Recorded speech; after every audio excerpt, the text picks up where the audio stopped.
नमस्ते। बिहार में मौसम तेजी से बदल गया है, कोहरा छट गया है। अब धूप खिलती दिख रही है, गर्मी बढ़ती दिख रही है, लेकिन बिहार की राजनीति ऐसी है जो अब भी साफ नहीं होती जा रही। अभी भी धुंध छाई है, पर्दे पड़े हैं, खेला हो रहा है। एक तरफ जब नीतीश कुमार फिर से यू टर्न लेकर, मतलब यू यू यू कई किस्म का टर्न लेने के बाद जब इस बार यू टर्न लिए, तो जब वो शपथ ले रहे थे तब बिहार के उप मुख्यमंत्री रहे आरजेडी के नेता तेजस्वी यादव ने कहा कि अभी तो खेल शुरू हुआ है और मैं जो कहता हूं वो मैं करता हूं। इस बात को लोगों ने कहा कि खुन्नस होगी, नाराजगी होगी, परेशान होंगे, इसलिए बोल दिए होंगे। लेकिन अब जो राजनीति में वहां के हो रहा है, जो चल रहा है, उससे ऐसा लग रहा है कि कहीं खेल तो नहीं होगा। क्या भूमिका है इस खेला में चिराग पासवान की? 12 फरवरी को फ्लोर टेस्ट होना है, पहला दिन विधानसभा का। और फ्लोर टेस्ट के दिन बीजेपी क्या चाहती है? बीजेपी चाहती है क्या कि नीतीश कुमार मुख्यमंत्री बने रहें? क्या बीजेपी चाहती है कि नीतीश कुमार विश्वास मत जीत जाए? क्या बीजेपी चाहती है कि नीतीश कुमार मुख्यमंत्री बने रहें, विश्वास मत जीत जाए, या विधानसभा चुनाव लोकसभा चुनाव के साथ हो जाए? ये ऑपरेशन लोटस कौन करवा रहा है और किस विपक्षी पार्टी के विधायकों को तोड़ने के लिए करवा रहा है? जीतन मांझी क्यों परेशान है? चिराग पासवान अपने चाचा से परेशान है, सगे चाचा से या चचेरे चाचा से? बिहार की राजनीति में बहुत कुछ होना बाकी है। और वो एक दो विधायक कौन है? जो दो विधायक अगर इधर आ गए तो दो भतीजे मिलकर अपना एक नया चाचा खोज लेंगे और उसके साथ बिहार की राजनीति को बदल देंगे। आज के वीडियो में इन सारी बातों पर एक विश्लेषणात्मक टिप्पणी। आप देख रहे हैं 4 PM। मैं हूं डॉक्टर लक्ष्मण यादव। असल में बिहार में जो कुछ भी चल रहा है उसके पीछे बहुत गहरे खेल है। बाहर से भले लोगों को पता न चले कि बीजेपी के दो इंजन आपस में टकरा गए एक दिन। दोनों डिप्टी सीएम, एक सम्राट चौधरी और दूसरे जो है विजय शंकर, और वो दोनों दोनों टकरा गए। दोनों टकरा गए। कौन बड़ा डिप्टी सीएम, कौन छोटा डिप्टी सीएम? क्योंकि सारे मजबूत पदों को नीतीश कुमार अपने पास रखे हुए, मंत्रालय अपने या अपने सहयोगियों के पास। शिक्षा मंत्रालय किसके पास है? विजय चौधरी के पास है। गृह, सामान्य प्रशासन, सब सब अपने पास है। एक तो ये पहलू। लेकिन वहीं दूसरी तरफ बीजेपी क्या चाहती है, इसे चिराग पासवान के साथ जोड़कर जरा देखने की समझिए। बीजेपी 2020 में ही चाहती थी कि नीतीश कुमार खत्म हो जाए, लेकिन सामने से नहीं, पीछे से वो इसके लिए काम कर रही, पीछे से वो इसकी कोशिश कर रही, पीछे से वो इसके लिए समीकरण बना रही थी। इसलिए उसने अपना हनुमान भेज दिया और वो हनुमान ये कोशिश कर रहा था कि कैसे बीजेपी को अंदर से खत्म किया जाए, और उसके लिए उन्होंने हर उस सीट पर कैंडिडेट उतारे थे जहां से बीजेपी को नुकसान पहुंचाया जा सकता है। एक तो वो बात जहां से बीजेपी के खिलाफ वो करना चाह रहे हैं, और दूसरी तरफ एक बात और, बीजेपी 2024 में जब सत्ता परिवर्तन हुआ है तो इस सत्ता परिवर्तन में अंदर अंदर यह चाहती है कि नीतीश कुमार से किसी तरह मुक्ति मिल जाए। इसलिए वो एक तरफ यह भी चाहती है कि बीजेपी के सपोर्ट के बावजूद नीतीश कुमार फ्लोर टेस्ट में फेल हो जाए। और इस खेल को करने के लिए बिहार में आरजेडी के विधायक अवध बिहारी चौधरी वहां पर बैठे हुए हैं। वो विधानसभा अध्यक्ष है। तो इसमें खेल क्या है, बीजेपी को इसमें क्या फायदा होगा, इसको जरा परत दर परत समझने की कोशिश करते हैं। बीजेपी एक ऐसी पार्टी जो 2020 में गठबंधन धर्म को निभाते हुए अपने से आधे से भी कम, लगभग आधे आधे पार्टी होने के बावजूद नीतीश कुमार को मुख्यमंत्री बनना स्वीकार कर लेती है। नीतीश कुमार को स्वीकार कर लेती कि मुख्यमंत्री कौन बनेगा। ये बात क्लियर हो जाती है। ठीक। दूसरी तरफ यह बात इस तरह से उलझ जाती है, फंस जाती है कि इस बार जब उन्होंने धोखा दे करके आरजेडी की ताब सरकार बनाई और फिर किन्हीं परिस्थितियों में वो जो एक अकेला शेर जो सदन में खड़ा होकर के सीना तान के बोलता रहा कि एक अकेला सब पर भारी है, अब की राम मंदिर वहीं बन गया, अयोध्या मथुरा की बारी है, अब की बार 400 पार का यह इतिहास जारी है। इसके बीच में उसे जरूरत पड़ गई तो उसने नीतीश कुमार को पलटी मारते हुए यह कोशिश किया कि नीतीश कुमार को साथ ले लिया जाए, और ऐसे चक्कर में कि क्या उनके सामने कोई विकल्प है, तो पहले तो उनको अपने साथ ले आओ। चलो अच्छा, नहीं माने, मुख्यमंत्री नहीं बनाओ, कृषि मंत्री बना रहे थे हम दिल्ली में, कृषि मंत्री नहीं बने, रेल मंत्री नहीं बने, मुख्यमंत्री बने रहे, एक तो ये नीतीश कुमार जीत गए वहां। बीजेपी चाहती है कि अब इनसे छुटकारा मिले। दो इंजन हमने डिप्टी सीएम करके बनाए, दोनों इंजन आपस में टकराने लगे, दोनों आपस में उलझ रहे हैं। तो ऐसे में बीजेपी चाहती है कि नीतीश कुमार खुद फ्लोर टेस्ट हार जाए।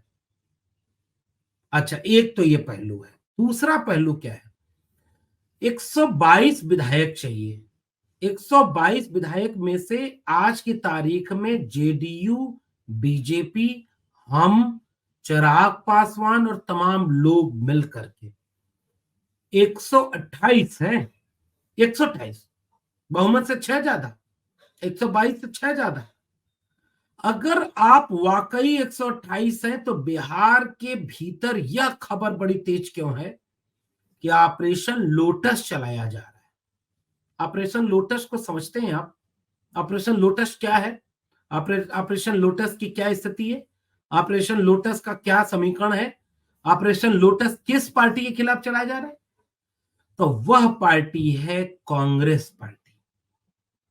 आपको पता होगा बिहार में कांग्रेस पार्टी के 19 विधायक, 19 विधायकों में से 13 विधायक जो है वो मीटिंग में नहीं आए, जो उन्होंने पूर्णिया में विधायक दल की बैठक बुलाई, फिर कांग्रेस ने उस मीटिंग को पोस्टपोन कर दिया, आगे के लिए बढ़ा दिया। और बीजेपी की तरफ से ऑपरेशन लोटस चलाया जा रहा है कि कांग्रेस पार्टी के ढेर सारे 19 विधायकों में से अधिकांश को कैसे तोड़ा जाए। और 7 दूना 14, 7 त्रिक 21, 6 त्रिक 18, यानी 12 के बाद 13 विधायक चाहिए। जब दल बदल कानून लागू नहीं होगा, कांग्रेस पार्टी के विधायक टूट भी जाएंगे, उनके ऊपर दल बदल कानून लागू भी नहीं होगा। 13 विधायकों के ऊपर डोरा डाला जा रहा है, पैसा, पद, लालच, ईडी, सीडी, पता नहीं क्या क्या। और इसमें कहा जा रहा है कि अगर एक अकेला सब पर भारी है, जेडीयू और बीजेपी बहुमत से ज्यादा हैं, तो ऐसा क्यों है कि वो ऑपरेशन लोटस चलाना पड़ा। एक पहलू पूरे बिहार की राजनीति का ये। दूसरा पहलू बिहार की राजनीति का क्या है? दूसरा पहलू बिहार की राजनीति का यहां है कि बिहार में आज की तारीख में एक पार्टी है जो रामविलास पासवान की पार्टी हुआ करती थी, गूंजे धरती आसमान, रामविलास पासवान। पता है आपको, सामाजिक न्याय की बिहार की राजनीति की अगर कोई किताब लिखी जाए तो उस किताब का पहला पन्ना होगा सामाजिक न्याय, समाजवाद। इसकी राजनीति के पहले पन्ने पर जो नाम लिखा होगा वो नाम भूमिका में होंगे कर्पूरी ठाकुर, डॉक्टर राम मनोहर लोहिया, जयप्रकाश नारायण, राज नारायण, मधु दंडवते, मधु लिमये, कर्पूरी ठाकुर, ये सब होगा। लेकिन उसके साथ साथ जो पहला चैप्टर होगा भूमिका के बाद वो लालू यादव का होगा, मिट्टी में मिल जाएंगे।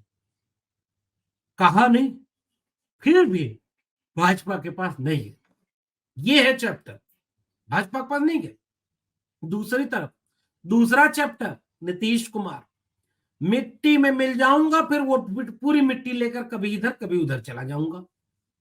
सामाजिक न्याय, चलो कम से कम इतना अपनी भूमिका बनाए हुए कि केंद्र में वो रहते हैं, यानी सेंटर पॉइंट है। बीजेपी की सरकार बनानी तो भी नीतीश कुमार मुख्यमंत्री, आरजेडी की सरकार बनानी तो भी नीतीश कुमार मुख्यमंत्री, सब तरफ से। एक तीसरा चैप्टर सामाजिक न्याय की राजनीति का बिहार वाली किताब में होगा, जिसमें चिराग पासवान होंगे, जिसमें जीतन राम मांझी होंगे। चिराग पासवान, पशुपतिनाथ पारस, ये लोग जनशक्ति पार्टी जो रामविलास पासवान ने बनाई थी उसके नेता। कैबिनेट मंत्री कौन है? पशुपतिनाथ पारस। और पशुपतिनाथ पारस कहां से सांसद है? हाजीपुर। हाजीपुर किसकी सीट रही है? रामविलास पासवान की। तो रामविलास पासवान की गठबंधन किसके साथ? बीजेपी के। तो बीजेपी ने हाजीपुर सीट किसको दे दी? पशुपति पारस को। तो इस चुनाव में चिराग पासवान क्या मांग रहे हैं? हाजीपुर की सीट। और वह सीट उन्हें मिल नहीं रही, क्योंकि बीजेपी जो वो काम उन्हें सौंपी थी कि नीतीश कुमार को खत्म करो, बीजेपी की पुरानी रणनीति है। अटल बिहारी वाजपेयी ने सपा और बसपा के गठबंधन को तोड़ने के लिए एक बार मीडिया में खड़े होकर यह बयान दिया था, शायद बैठे थे, खड़े नहीं थे, एक बयान दिया था कि हमने हमारे पैर में दो कांटे चुभा करते थे, एक सपा एक बसपा, मुलायम और कांशीराम। मैंने पहले एक कांटे को हाथ में लिया, उससे दूसरा कांटा निकालकर फेंक दिया, फिर जब दूसरा कांटा फेंक दिया तो पहला जो हाथ में था उसको जब मन किया फेंक दिया, दोनों से मुक्त हो गए। तो पहले कांशीराम को हाथ में लिया, मुलायम सिंह को किनारे किया, सत्ता से हटाया, क्योंकि 93 में दोनों एक होकर के सरकार बनी थी। 95 में गठबंधन टूटा क्योंकि बसपा ने समर्थन वापस ले लिया, फिर भाजपा के समर्थन से मायावती जी मुख्यमंत्री बनी। तो एक कांटा किससे निकला? पहले वाले कांटे से। फिर जब इनकी सरकार गिर गई तो उस कांटे को भी निकाल के फेंक दिया। यह अटल बिहारी वाजपेयी का बयान है। बीजेपी आज भी इसी राजनीति पर खड़ी है। उसको नीतीश कुमार को रास्ते से हटाना है तो किसको? पहले नीतीश कुमार को खड़ा किया लालू यादव के खिलाफ, और नीतीश कुमार का इस्तेमाल किया लगातार। नीतीश कुमार, जिनकी अपनी बिरादरी के 2-2.5% वोटर हैं, 2.5%, ताकतवर बिरादरी है, मजबूत लोग हैं, लेकिन राजनीति में उनसे ज्यादा संख्या वाले बहुत सारे लोग हैं। उनकी बजाय एक ऐसा नेता केंद्र में आ गया जो बिहार की राजनीति के पिछले 2 दशक से दूरी बना हुआ है, और ये बीजेपी उसके पीछे खड़ी रही। तो अब बीजेपी ने उस कांटे को निकालने के लिए कई तरह के कांटे इस्तेमाल कर दिए, जिनमें से एक जीतन राम मांझी है, जिनमें से चिराग पासवान है। और चिराग पासवान को 2020 में ये जो जिम्मेदारी दी गई कि भैया कांटा निकाल कर अच्छे से फेंक देना, नहीं फेंक पाए, आधा कांटा रह गया गोड़ में। अब आधा कांटा गोड़ में रह गया है तो उसको कैसे निकले? तो पशुपति पारस को तो अपने साथ रख लेंगे कि वारिस कौन? अच्छा, एक ही घर में दो झगड़ा लगा दिया, दोनों बीजेपी में है, लेकिन दोनों लड़ते हैं, चचा भतीजा।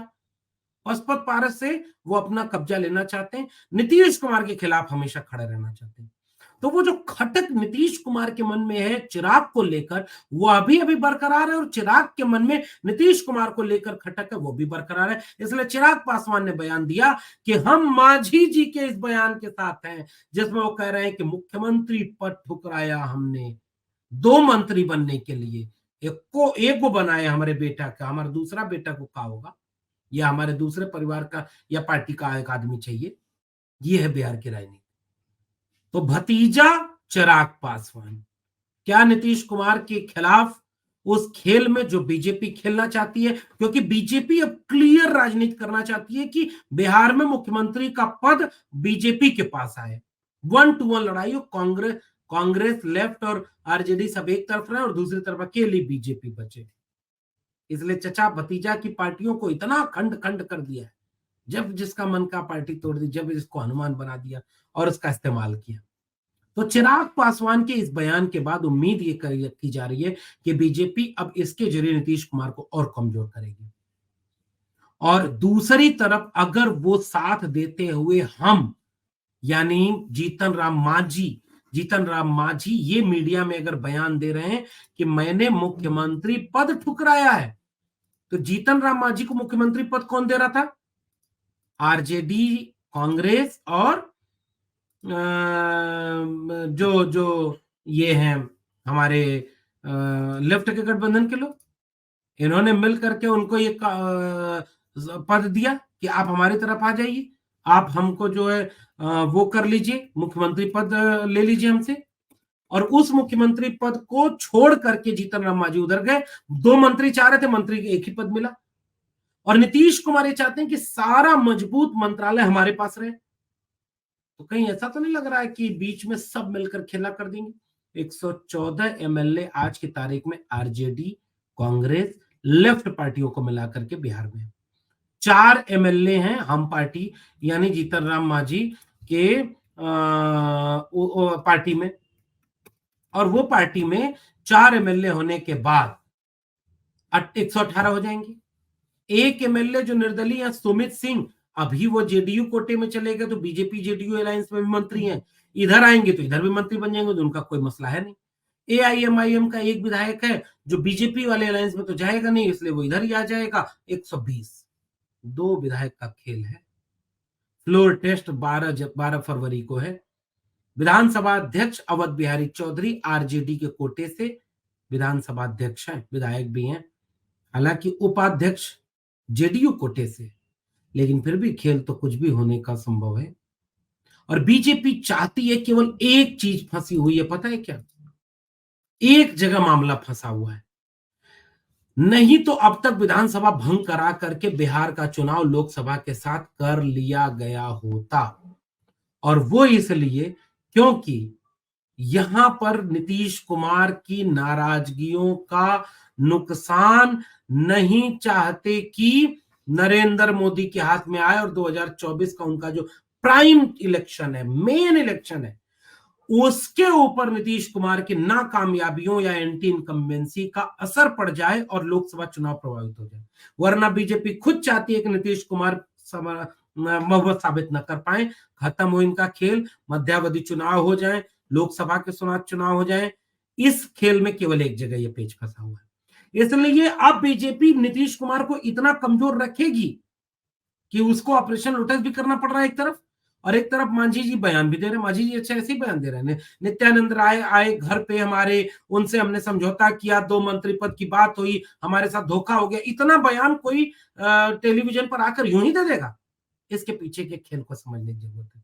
और वो खेल बिहार में राजनीति को पूरी तरह से बदलने वाला है। और वह वाक्य तेजस्वी यादव ने पहले ही बोल दिया था, अभी तो खेल आज शुरू हुआ है, अभी तो ये अंगड़ाई है, आगे असल लड़ाई है।